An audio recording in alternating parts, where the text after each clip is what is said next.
Kita punya Republik Indonesia ini saya gelari dengan nikmat 3A yang negara lain tidak miliki. Nikmat 3A. Apa itu? Nikmat A pertama, beragama. Coba lihat kita beragama di Indonesia. Meskipun kita bukan negara Islam, kita tidak deklarasikan Indonesia negara Islam. Kalau Malaysia itu dalam konstitusinya ditulis Malaysia adalah negara Islam. Kalau kita Indonesia tidak, kita cuma punya Pancasila, ketuhanan yang Maha Esa. Bukan negara Islam, tapi tempat tidurnya orang-orang beragama. Coba lihat kita beragama, Pak. Masya Allah. Bapak mau bangun masjid, tinggal di Saudi Arabia, tempat lahirnya Nabi Muhammad SAW. Bapak punya duit banyak, tidak mungkin kau bisa bikin masjid tanpa izin dari raja. Di Indonesia, silakan kau cari masjid yang ada izin bangunannya. Enaknya toh. Ada duit, punya tanah, bikin bangunan masjid, tidak perlu ada izin, jadi. Anda mau dakwah, tidak usah dulu di Saudi. Malaysia. Mau ceramah, biar Anda alumni Mesir, tapi tidak dapat permit, izin dari raja, kerajaan, izin dari pemerintah, tidak mungkin kau bisa ceramah. Lihat Indonesia, Pak. Artis yang selama ini main film peluk-pelukan, tidak jelas agamanya, baru 2 bulan hijrah, modal jenggot panjang celana jingkrang, dia kafir-kafirkan kita, Pak. Baru 2 bulan belajar agama. Coba lagi. Bapak mau bikin pesantren, biar Bapak punya duit banyak, tidak mungkin kalau tidak dapat izin dari kalau Saudi dan Malaysia. Di Indonesia Bapak punya rumah kosong, kumpul anak TKTPA, jadi pesantren hafal Quran, tidak perlu ada izin. Ya kan? Cari di negara manapun di dunia ini, seperti Indonesia, punya menteri agama. Malaysia cuma menteri usuran haji. Kita menteri agama, Pak. Coba lihat lagi, Pak, di Timur Tengah. Timur Tengah, negara Arab. Satu bahasa, puluhan negara. Indonesia, satu negara, ratusan bahasa. Mangga, monggo. Masya Allah. Ini negara kita ini, nikmat beragama, Pak. Allah Karim. Cari negara Islam, diliburkan setiap hari besar Islam. Maulid kita libur. Isra Mi'raj kita libur. Tahun baru Islam kita libur. Ramadan awal libur. Ramadan akhir libur. Bahkan lebarannya pun kita terserah mau ikut Muhammadiyah atau pemerintah. Terserah. Inilah enaknya kita beragama, Pak. Mau pergi ceramah, alhamdulillah tidak pernah dilarang. Mau tengah malam pergi ceramah di Merauke, aman. Mau sholat, tidak pernah dilarang. Bahkan dibikinkan masjid, setiap kabupaten kota ada masjid agung. Dan itu dikelola APBN negara. Enaknya kita beragama. Satu aja yang tidak diterapkan syariat Islam. Apa? Potong tangan ketika mencuri. Kenapa tidak diterapkan? Saya yakin semua pegawai hampir semuanya dipotong tangannya kalau diterapkan.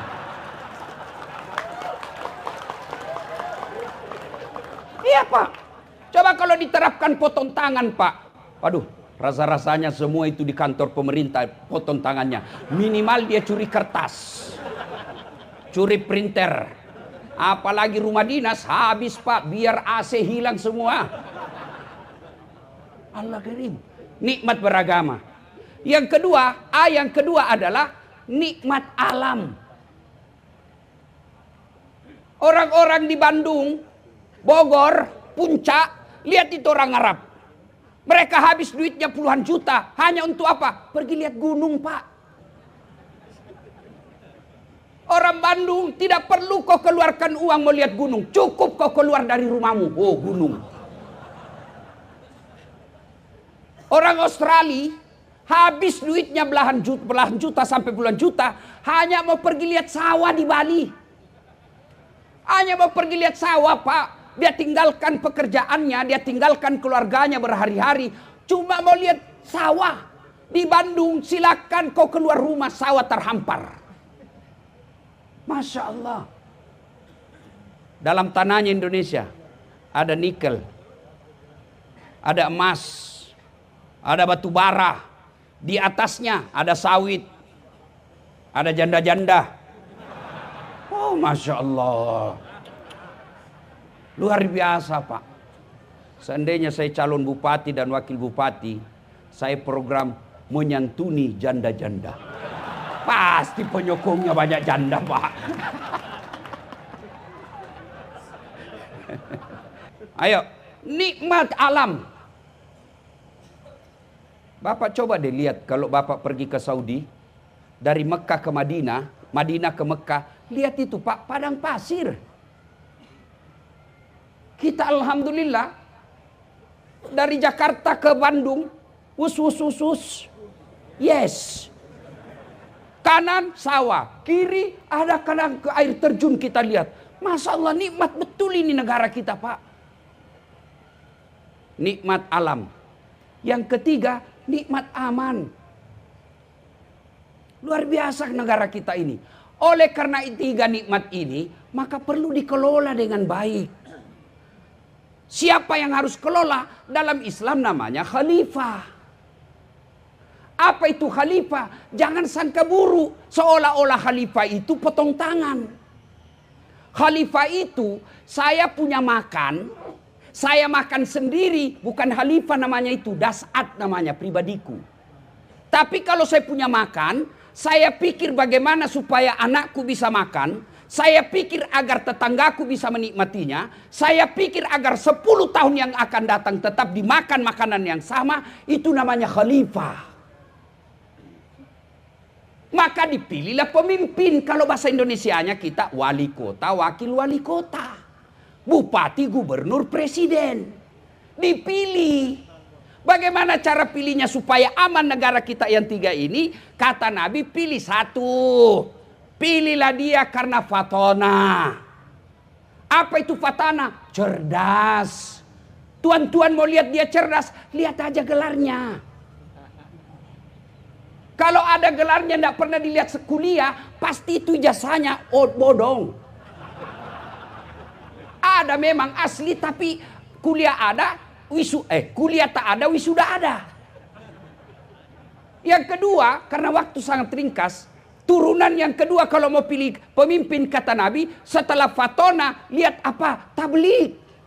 Apa itu tablik? Dia pandai bicara. Lihat aja dia nanti kalau sosialisasi. Nggak cocok jadi pejabat ini. Goblok dia ngomong. Kau lihatlah ini semua nanti. Kalau ngomong aja ndak becus berepotan, ndak cocok jadi bupati. Cocoknya dia jadi bapak rumah tangga saja. Keliru kalau kalian mengatakan, dia hanya bisa bicara. Memang pemimpin harus pandai bicara. Muhammad pandai bicara. Abu Bakar Siddiq santun berbicara teratur. Umar bin Khattab tegas dalam berbicara. Utsman bin Affan pandai ngomong. Ali bin Abi Thalib lebih cerdas lagi. Saya punya ide, saya punya pikiran, hebat sekali pikiran saya, tapi saya tidak bisa transfer. Bagaimana kepala dinas saya mau tahu? Pokoknya kau harus tahu apa yang di otakku. Jelaskan dulu, Pak. Maka pentingnya bicara dalam fakultas komunikasi yang saya ajarkan, ada khusus dilatih berbicara, namanya public speaking. Dipelajari itu Pak, pandai bicara. Nah pejabat kita ini kadang-kala saya heran Pak. Bikin naskah bukan dia bikin naskah Pak. Dia tinggal baca. Coba lihat itu pejabat Pak. Sudah setiap itu datang ajudannya bawa. Mohon maaf Pak, mohon maaf Pak.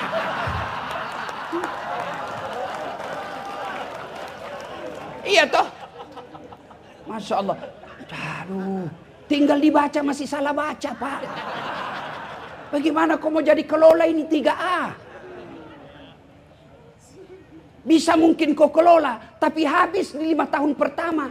Khalifah itu tidak boleh habis ketika 5 tahun pertama, periode kedua. Tapi dia abadi, itu namanya khalifah.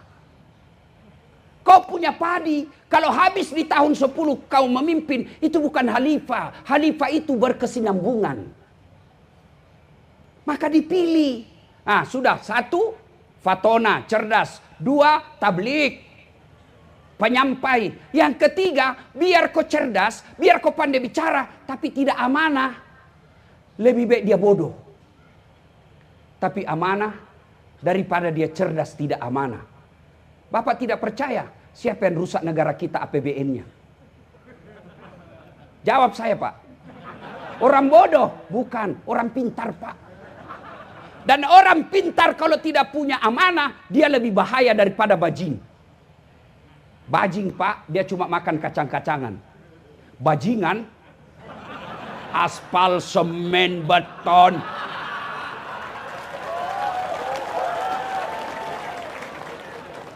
Nah inilah kau pilih, kau lihat-lihat mukanya ini.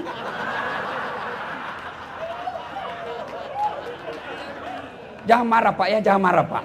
Jangan marah, Pak, jangan marah, Pak. Ini gunanya dakwah, ini gunanya dakwah. Kasihan Bapak kalau habis uangmu puluhan miliar lalu kau masuk neraka.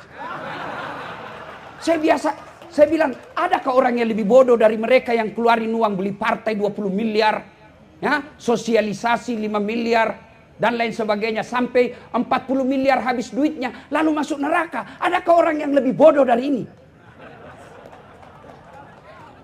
Kalau saya punya uang 50 miliar, Pak, 10 miliar saya pakai sogok istriku supaya saya bisa kawin lagi. Jelas, Pak. Saya nikmati. 5 miliar saya bikin masjid atas nama istri saya dan ibu saya 5 miliar. 10 miliar masih ada sisanya 20 miliar. Masya Allah. Iya, Pak. Ngapain kita mau jadi pemimpin habis duit kalau hanya membuat kita masuk neraka? Ini gunanya saya nasihatin Bapak. Makanya jangan marah. Bapak mau marah enggak apa-apa, saya juga mau pulang. Jelas kan? Kalau tidak amanah, nah saudara-saudaraku, amanah itu, kata amanah itu abstrak. Bagaimana mengkonkretkannya? Gampang. Kalau dia incumbent, paling gampang dilihat amanah atau tidak. Caranya apa? Lihat janji-janjinya kampanye 5 tahun yang lalu. Kalau dia tidak amalkan, ganti. Jelas kan? Kalau dia pernah jadi anggota DPR, lihat aja dia. Setelah dia jadi terpilih, apa dia masih datang menyapa rakyat? Coba, selesai. Gampang sekali tuh lihat amanah. Variabelnya gampang. Lihat janjinya, lihat visi misinya, diamalkan atau tidak. Coba lihat kita rakyat ini, Pak. Pak Kapolres, serasa-rasanya tidak ada rakyat yang mau rusuh. Yang kadang mau bikin rusuh itu Pak tim sukses.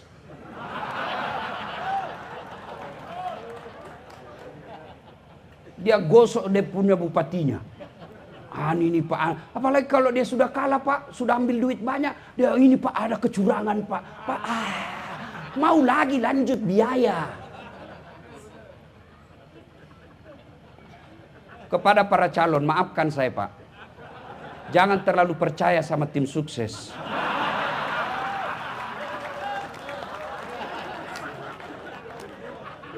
Maafkan saya Pak. Daripada Bapak mewakilkan diri untuk menyapa, lebih baik Bapak datang menyapa langsung kepada masyarakat. Dari rumah ke rumah, dari pintu ke pintu. Kalau niatnya Bapak tulus, langkah-langkah Bapak Pak, jihad fisabilillah. Kalau percayakan sama tim sukses Pak, wah ini Pak, ini ada majelis taklim, 400 pesertanya Pak, tapi beliau minta baju seragam. Mulai masuk proposalnya itu. Daripada itu Bapak menyapa, capek, risiko, siapa suruh kok calon? Kalau enggak mau capek, enggak usah calon. Amanah. Yang keempat, saya ulang ya, 1 cerdas, 2 pandai bicara, 3 amanah, yang keempat dapat dipercaya. Amanah itu kekuasaan, dapat dipercaya itu ngomongnya lihat. Kalau dia banyak bohongnya, jangan Pak. Dan kalau dia muslim, paling gampang saudaraku. Kalau dia muslim paling gampang, lihat sholatnya. Kalau dia tidak sholat, jangan kau percaya. Tuhannya saja dia tipu. Bagaimana caranya ditahu dia sholat atau tidak? Gampang. Bapak tanya sahabatnya. Kalau Bapak tanya dia, Tuhan sholat. Oh pasti dong. Tapi lihat temannya. Karena orang biasanya berteman satu paket dia pak. Apa namanya? Circle. Ya, connecting people. Sama itu. Minyak tidak mungkin bisa bergabung dengan air. Biasanya kalau dia pembohong, temannya pasti pembohong. Lihat aja temannya siapa tim suksesnya. Lihat. Gampang. Cuma kan kita ini mau jadi pemimpin, mau jadi wali kota, mau jadi bupati, gubernur, kepala daerah, modalnya apa? Doa. Jangan salah paham. Doa yang saya maksud adalah dana operasional awal, dana operasional akhir. Parahnya lagi, kita juga masyarakat wane piro. Hancur. Akhirnya apa? Terpilihlah pemimpin. Bukan memikirkan rakyatnya, tapi memikirkan tim sukses dan partainya. Maka saudaraku cintai negara ini. Cara apa? Saudaraku jadi pemimpin. Jangan kau sogok rakyatmu.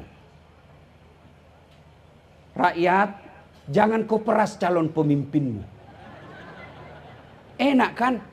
Yang jadi masalah, satu mau nyogok, satu mau terima. Coba kalau ini calon-calon kepala daerah mau nyogok, tapi tidak ada yang mau terima. Mau diapain? Dia tidak bisa ngapa-ngapain. Biar ibu bapak mau disogok, tapi tidak ada yang mau hambur. Tidak jalan. Ini klop pak. Satu mau disogok, satu mau menyogok.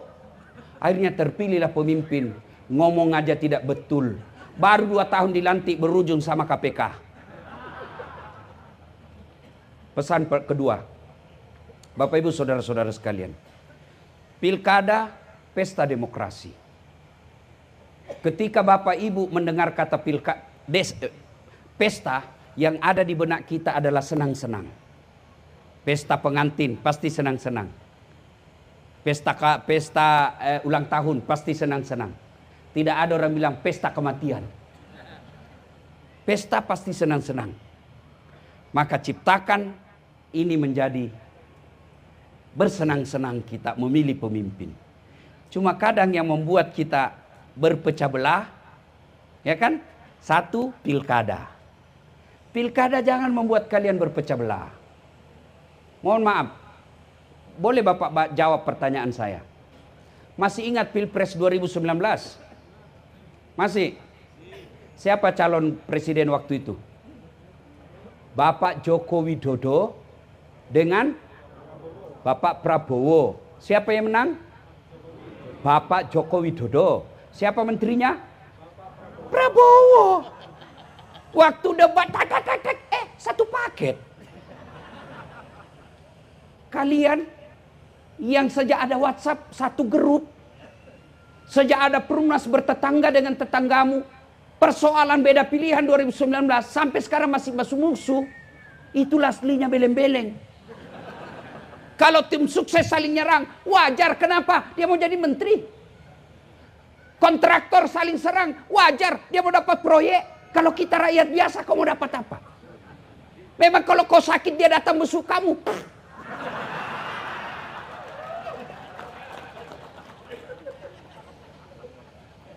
Dua, yang bisa membuat kita pecah ini pak, kesombongan. Apa yang kau mau sombongkan? Coba lihat di tempat ini. Siapa paling tinggi jabatannya kalau di kantor pemerintah? Ini 2 PJ.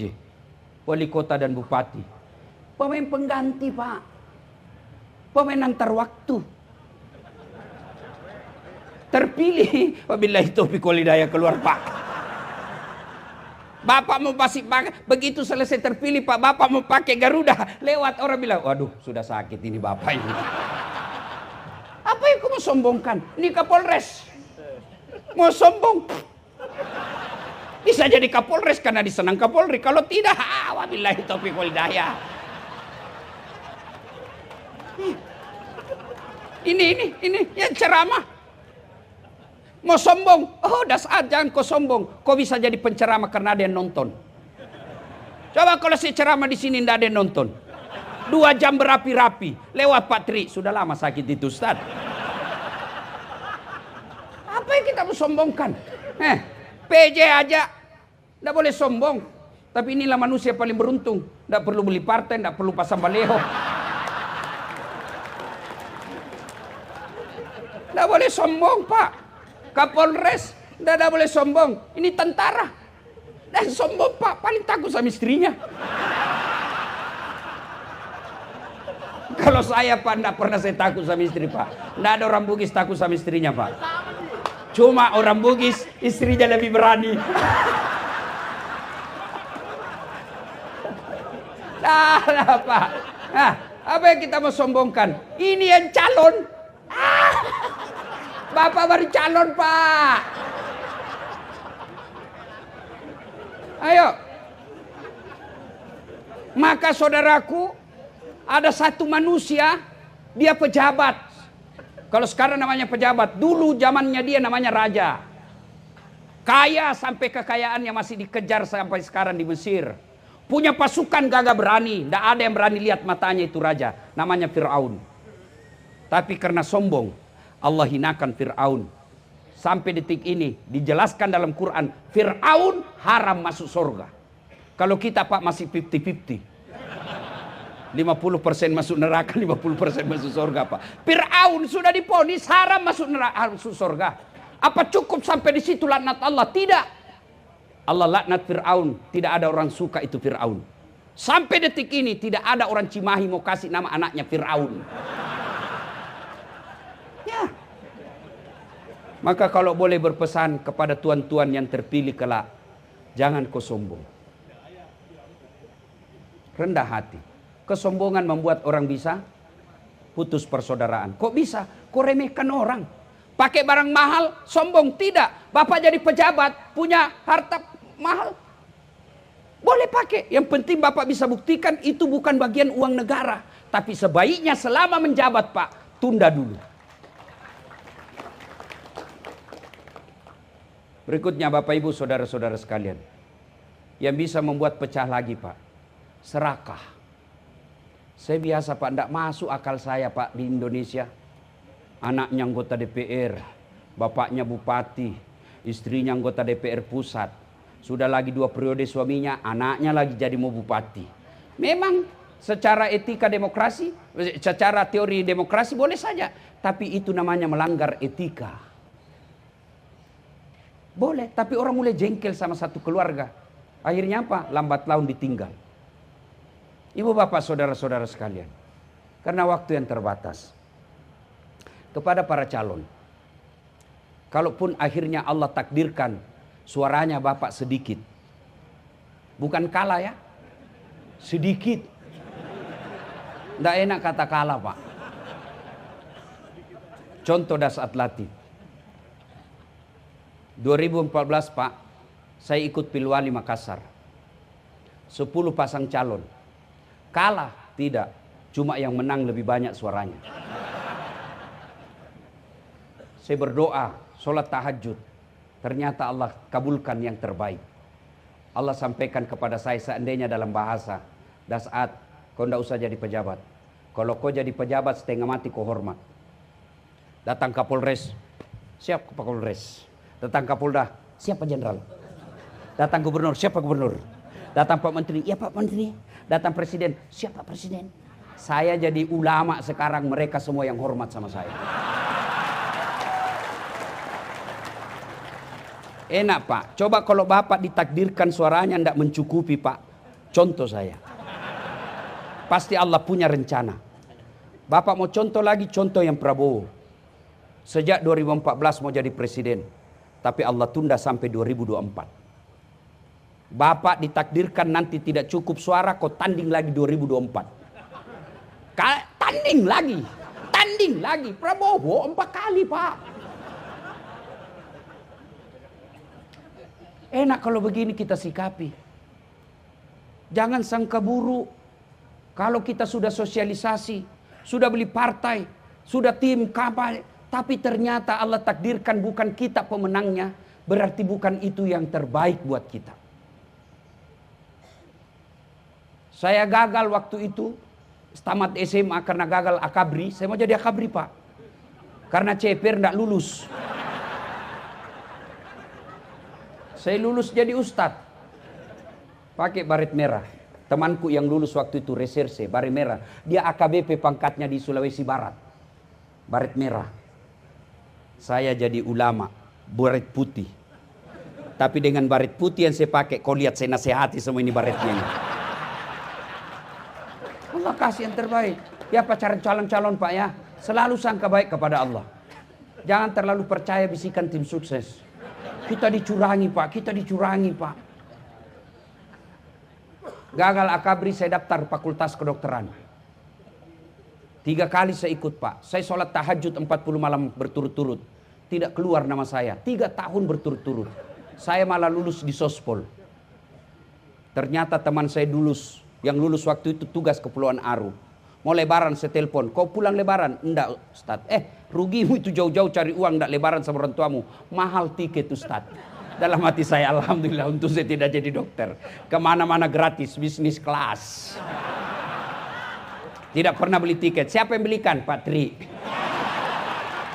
Apa? Enakkah kalau kita gembira-gembira seperti ini Pak ya? Enak. Ngapain? Maka saudaraku yang ada tuan-tuan ini, jabat tanganlah di samping kiri kananmu Pak. Biasa ini Pak. Jangan merasa malu Pak. Biasa. Bapak sudah terpilih lolos calon Pak, itu sudah nikmat. Banyak yang mau calon tidak lulus Pak. Jadi enak kan begini. Minimal sudah terpasang kita punya foto di baleho-baleho. Wah, panggil sepupu, kau tengok itu sepupumu. Ada di pohon mangga.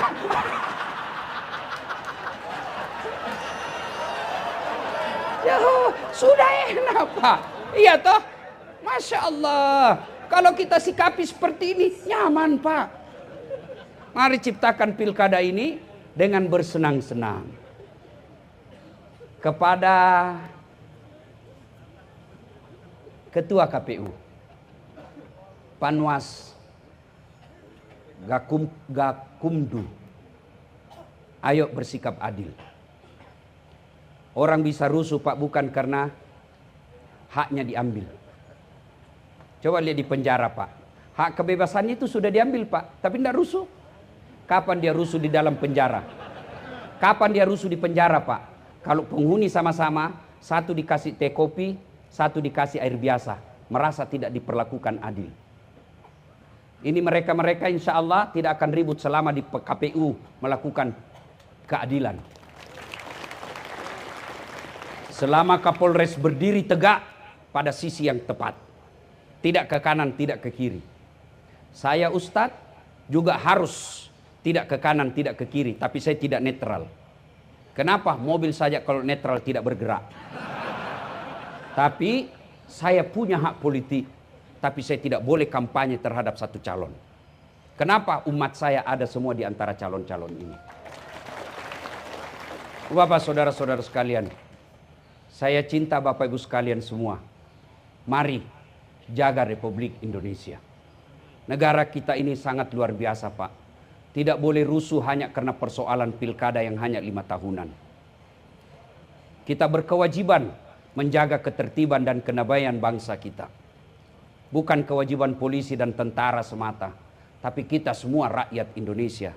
Di negara kita ini hidup, di negara kita ini kita cari nafkah, di negara ini kita beribadah, di negara ini kita membentuk keluarga. Maka kita semua wajib menjaga ketentraman dan kedamaian.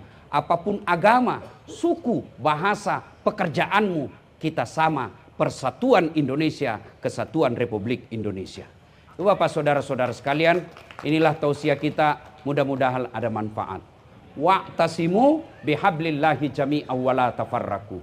Berpegang teguhlah engkau kepada tali persaudaraan agama Allah dan janganlah engkau bercerai-berai. Ayat inilah kemudian diturunkan oleh para pendiri negara kita menjadi 5 sila, yang sila ketiganya adalah persatuan Indonesia. Bahkan Nabi menjelaskan, umatku itu seperti badan ini, satu sakit yang lain ikut sakit. Tangan kanan gatal tanpa diundang kiri yang garuk. Tangan kiri yang gatal tanpa diundang kanan yang garuk. Gatal dua-duanya kerjasama. Begitu mestinya kita di Cimahi. Satu salah, satu sakit, yang lain ikut merasakan rasa sakit itu. Jangan ada kenyang-kenyang sendiri, lapar-lapar sendiri. Mari kita ciptakan ketentraman dan kedamaian. Terima kasih. Usikum wa nafsi bitaqwallah. Pastabikul khairat. Assalamualaikum warahmatullahi wabarakatuh.